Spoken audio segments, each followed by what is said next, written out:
Tawheed and the Purity of Hajj, full lecture, hosted by M.D. Iman Chanel. Topics covered: the core concept of Tawheed, ensuring the purity of Hajj, and the importance of shirk-free worship. Assalamu alaikum wa rahmatullahi alayhi wa barakatuh. আজ আমরা একটি অত্যন্ত গুরুত্বপূর্ণ বিষয় নিয়ে আলোচনা করব, যা আমাদের ঈমান এবং ইবাদতের মূল ভিত্তি নিয়ে প্রশ্ন তোলে। এটি একটি বিষয় যা আজকের মুসলিম সমাজে, বিশেষত বাংলাদেশে, ব্যাপকভাবে বিচ্ছিন্ন এবং বিকৃত হয়েছে। আমরা কথা বলবো তাওহীদের খাঁটিত্ব, হজের প্রকৃত উদ্দেশ্য এবং কাবার সাথে আমাদের সম্পর্কের সঠিক অবস্থান নিয়ে।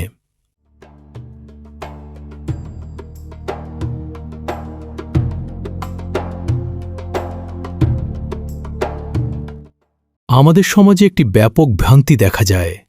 অনেক মানুষ কাবা শরীফকে এমনভাবে দেখে যেন এটি নিজেই একটি দেবতা বা পবিত্র শক্তির উৎস। তারা কাবার সামনে দাঁড়িয়ে কান্নাকাটি করে, কাবা জড়িয়ে ধরে এবং এটিকে ইবাদতের কেন্দ্র বানিয়েছে। কিন্তু প্রকৃত সত্য হল, কাবা শুধুমাত্র একটি দিক নির্দেশক, শেষ গন্তব্য নয়। আল্লাহ বলেছেন যে কাবা তাঁর ঘর, এটি সম্মানের যোগ্য, কিন্তু এটি পূজার বস্তু নয়। কাবার প্রকৃত উদ্দেশ্য হল আমাদের মনোযোগ একটি দিকে কেন্দ্রীভূত করা, যাতে আমরা একটি ঐক্যবদ্ধ উম্মত হতে পারি। কিন্তু সেই দিক বরাবরে যা রয়েছে তা হল আল্লাহ নিজে, শুধু কাবা নয়। ও মুসলিমরা যেভাবে মূর্তি পূজা করে, কাঁদে, সেজদা করে এবং মূর্তির কাছে প্রার্থনা করে, আমাদের সমাজে অনেকে কাবার প্রতি একই ধরনের আচরণ করছে। এটি একটি ভয়ঙ্কর পরিস্থিতি এবং এটি স্পষ্টত শিরক।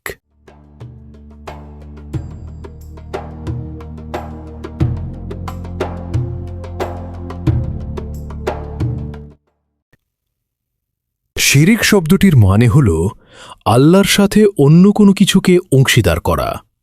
কিন্তু শিরক শুধুমাত্র সরাসরি মূর্তি পূজা নয়। শিরক অনেক সূক্ষ্ম এবং লুকানো রূপেও হতে পারে। যখন কোনো মানুষ বিশ্বাস করে যে কোনো বস্তু বা স্থানের নিজস্ব শক্তি আছে, যখন সে ভাবে যে একটি নির্দিষ্ট জায়গায় গেলে আল্লাহ তার প্রার্থনা বেশি শুনবেন, তখনই শিরক হয়ে যায়। রাসূলুল্লাহ সাল্লাল্লাহু আলাইহি ওয়াসাল্লাম বলেছেন, আমি তোমাদের জন্য সবচেয়ে বেশি ভয় করি লুকানো শিরকের। এটি হল সেই শিরক যা মানুষের হৃদয়ে লুকানো থাকে। যখন একজন মানুষ বলে, আমি আল্লাহর জন্য করছি, কিন্তু আসলে তার কাজ এবং চিন্তাভাবনা বিপরীত দিকে যায়, তখনই এই লুকানো শিরক ঘটে। আমাদের সমাজে একটি বিশেষ ধরনের লুকানো শিরক দেখা যায়। মানুষ ভাবে যে বাংলাদেশ থেকে দোয়া করলে আল্লাহ শুনবেন না, কিন্তু কাবায় গেলে শুনবেন। এটি আল্লাহর সর্বশক্তিমানতা এবং সর্বজ্ঞানতাকে অস্বীকার করা। এটি আল্লাহকে দুর্বল মনে করা এবং একটি নির্দিষ্ট জায়গায় সীমাবদ্ধ মনে করা।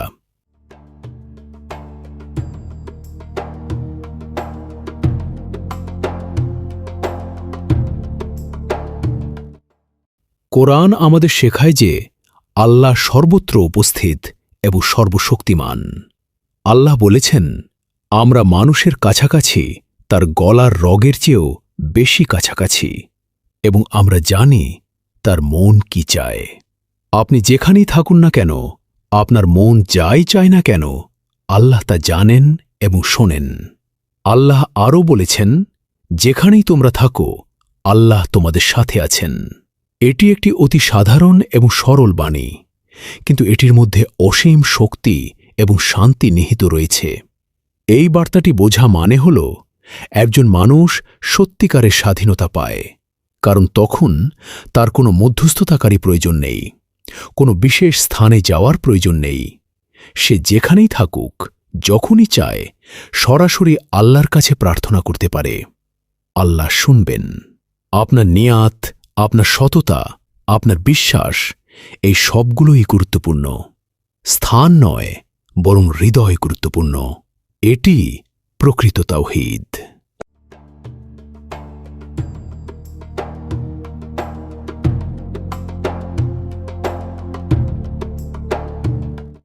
এবাদত শুধুমাত্র প্রার্থনা বা মসজিদে দাঁড়ানো নয়।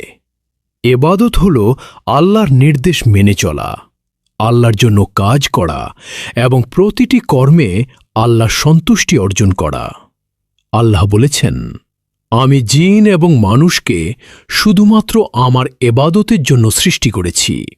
এর মানে প্রতিটি মুহূর্ত, প্রতিটি কর্ম আল্লাহর জন্য হওয়া উচিত।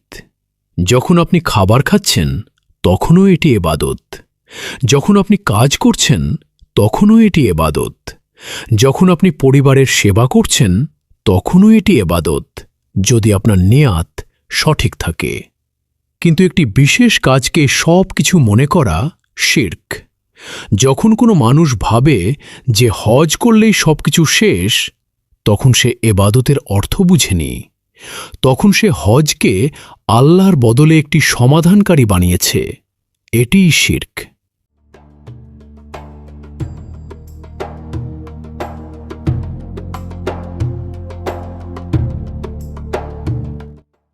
কোরআন আমাদের শেখায় যে আমরা সরাসরি আল্লাহর কাছে প্রার্থনা করতে পারি। আল্লাহ বলেছেন, আমার বান্দারা যখন তোমার সম্পর্কে আমার কাছে জিজ্ঞাসা করে, আমি কাছাকাছি আছি। যে আহ্বানকারী আমাকে ডাকে, আমি তার ডাক শুনি। তোমরা আমার ডাকে সাড়া দাও এবং আমার প্রতি বিশ্বাস রাখো, যাতে তোমরা সফল হও। এই আয়াতে কোনো শর্ত নেই, কোনো নির্দিষ্ট স্থানের উল্লেখ নেই। শুধুমাত্র বলা হয়েছে, ডাকো, আমি সাড়া দেব। রাসূলুল্লাহ সাল্লাল্লাহু আলাইহি ওয়াসাল্লাম তার শিক্ষায় বারবার জোর দিয়েছেন যে মানুষ যখন প্রার্থনা করে তখন সরাসরি আল্লাহর কাছে করে। কোনো মধ্যস্থতাকারী নেই, কোনো মাধ্যম নেই। এটিই সবচেয়ে শক্তিশালী প্রার্থনা এবং এটি আল্লাহর কাছে সবচেয়ে প্রিয়। যখন কোনো মানুষ এই সরাসরিতা হারিয়ে ফেলে এবং মধ্যস্থতাকারীর দিকে ঝুঁকে পড়ে, তখনই সমস্যা শুরু হয়। আর যখন সে মনে করে যে একটি স্থান বা বস্তু তার প্রার্থনা আল্লাহের কাছে পৌঁছে দিতে পারে, তখনই সে শিরকে পড়ে যায়।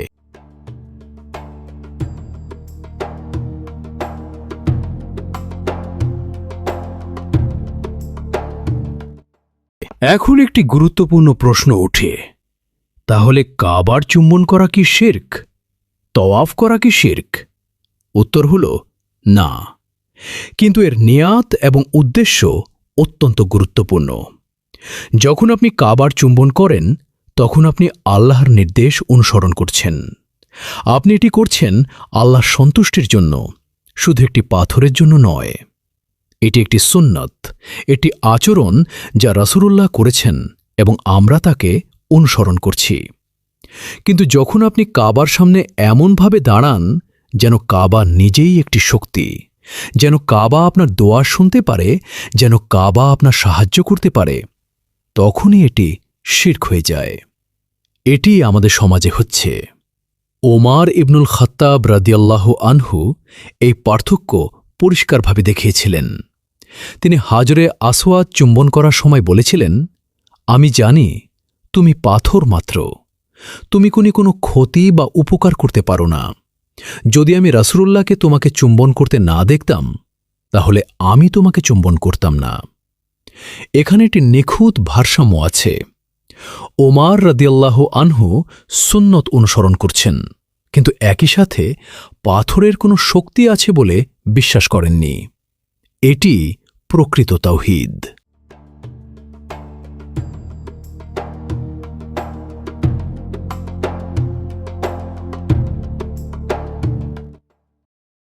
আমাদের দেশে একটি দুঃখজনক পরিস্থিতি সৃষ্টি হয়েছে। মানুষ বিশ্বাস করে যে হজ করলেই সবকিছু শেষ। তারা ভাবে যে হজ করে এলে তাদের সব গুনাহ মাফ হয়ে গেছে এবং এখন তারা যা খুশি করতে পারে। এটি একটি ঘোর অন্ধকার বিশ্বাস এবং এটি সমাজে অনেক সমস্যা সৃষ্টি করেছে। হজ করে ফেরা মানুষরা ব্যবসায় জালিয়াতি করে, মানুষকে ঠকায়, দুর্নীতি করে এবং যখন কেউ জিজ্ঞাসা করে তখন তারা বলে, আমরা তো হজ করেছি। এটি শুধুমাত্র মানুষের জন্য নয়, এটি হজের মর্যাদার জন্যও ক্ষতিকর, এটি ইসলামের জন্যও ক্ষতিকর। রাসূলুল্লাহ বলেছেন, যে ব্যক্তি হজ করে এবং এতে কোনো অশ্লীল কথা বলে না এবং কোনো গুনাহ করে না, সে তার মায়ের গর্ভ থেকে জন্মদিনের মতো নিষ্পাপ হয়ে ফিরে আসে। এখানে শর্ত স্পষ্ট, হজে অশ্লীল কথা নেই, গুনাহ নেই। এর মানে হজের পরেও আপনাকে সৎ থাকতে হবে, সঠিক পথে চলতে হবে। হজ একটি পুনর্জন্ম, একটি নতুন শুরু, এটি শেষ নয়।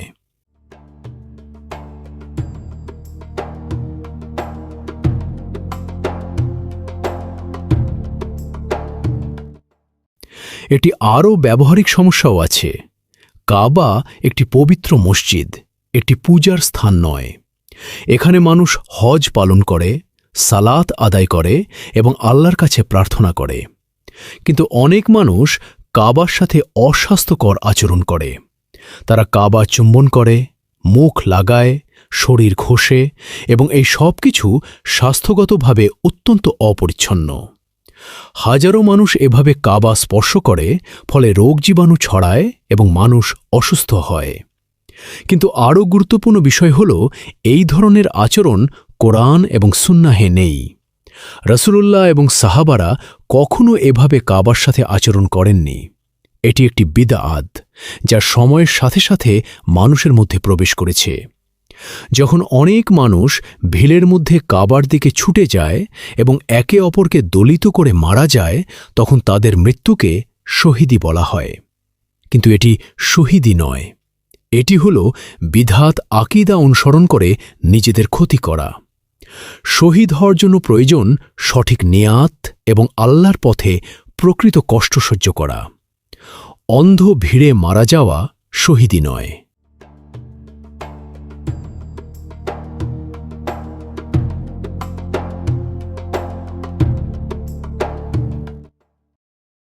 আমাদের সমাজে অনেক ধর্মীয় নেতা এই ভুল ধারণা প্রচার করেন।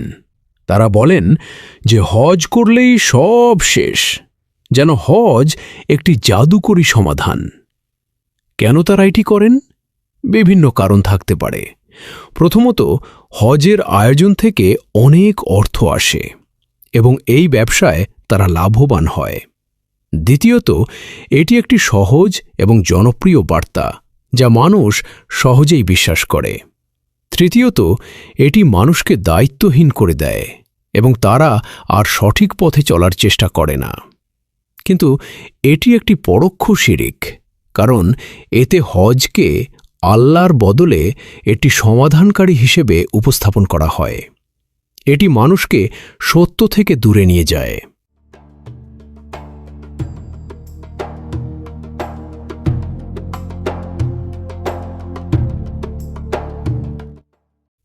প্রকৃত তাওহীদ কি?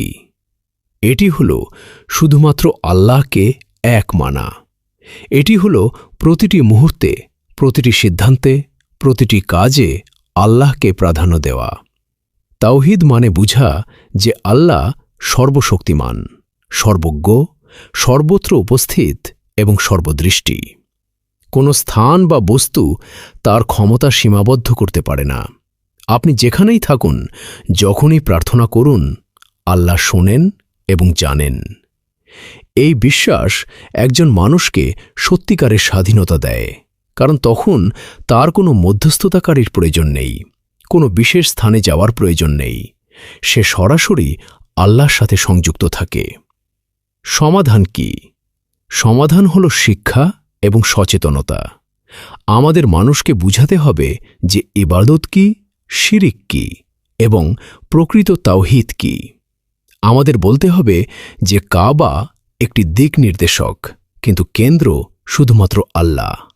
আমাদের বলতে হবে যে হজ একটি মহান ইবাদত, কিন্তু এটি শুরু, শেষ নয়।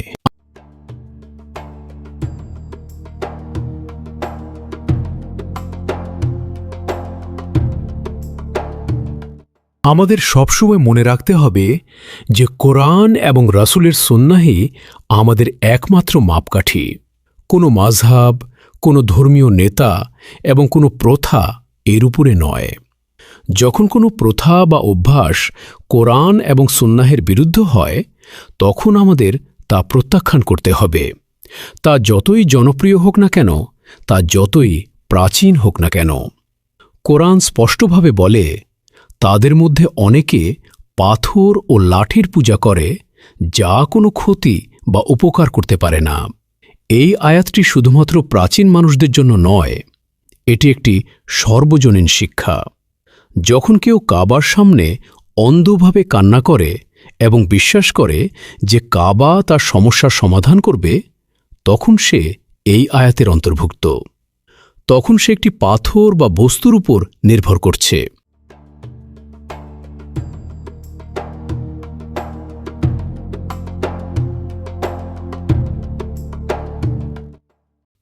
প্রকৃত ইবাদত হল সারাদিনের জীবনযাত্রায় আল্লাহর বিধান অনুসরণ করা।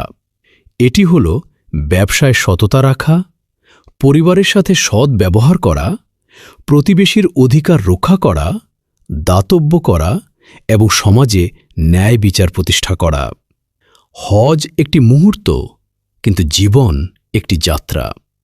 একটি যাত্রায় একটি মুহূর্ত অসম্ভব গুরুত্বপূর্ণ হতে পারে, বিশেষত যখন সে মুহূর্ত একটি নতুন দিক নির্দেশনা দেয়।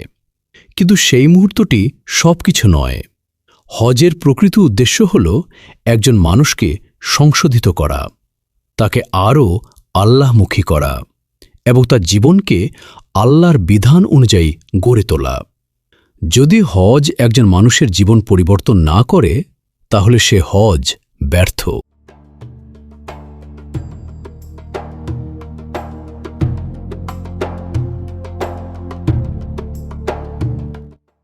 আমরা একটি সংকটময় সময়ে বাস করছি, যখন ধর্মীয় বিশ্বাস এবং অনুশীলন বিকৃত হয়েছে। আমাদের সমাজে এমন অনেক প্রথা প্রবেশ করেছে যা কোরআন এবং সুন্নাহের কোথাও নেই।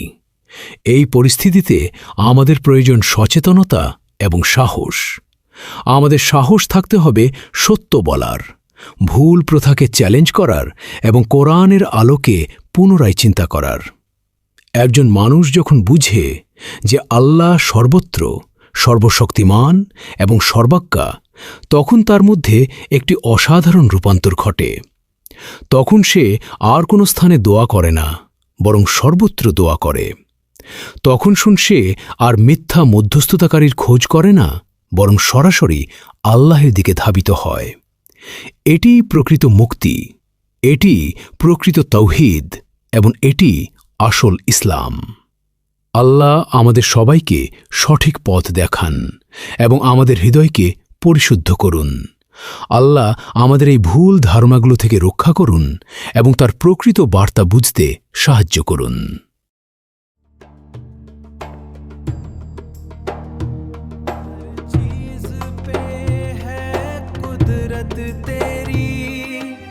ज़मीनो आसमां में शान तेरी, रहमत भी तेरी, मग़फ़िरत भी तेरी। सुब्हान अल्लाह या अल्लाह, ला